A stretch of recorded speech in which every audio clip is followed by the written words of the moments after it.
কেউ যখন একবার হজ করে আসে, এরপরে সে যখন সেটার মর্যাদা না রাখতে পারে এবং একবার যখন হিজাব মাথায় দিয়ে ফেলে, তারপরে যদি সে এই ধরনের ড্রেস পরে, সেখানে তো মানুষ কমেন্ট করবেই। আপনি কি তখন তাহলে হজ করেছিলেন পাবলিক সিম্প্যাথি পাওয়ার জন্য? এবং যখন দেখেছেন যে না, পাবলিক মোটামুটি আপনাকে সাপোর্ট করা শুরু করেছে, তখন আবার আপনি খুল্লামখুলা হয়ে গেলেন। এগুলো কেন করেন আপনারা বলেন তো? মানে আল্লাহ যে উপরে একজন আছে এবং আপনারা যখন বিপদে পড়েন তখন আল্লাহকে ডাকেন, বিপদ চলে গেলে আল্লাহকে ভুলে যান। তো আল্লাহ কিন্তু ছাড় দেয়, ছেড়ে দেয় না।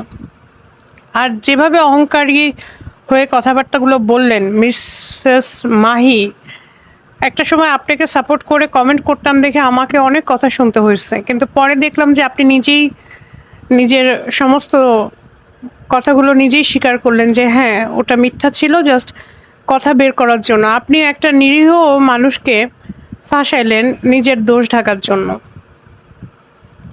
যারা এই টোনে কথা বলে, হ্যাঁ, আপনি যে টোনে কথা বলছেন ওই দিন আমি দেখলাম, তারা যে কোনো কিছুই করতে পারে।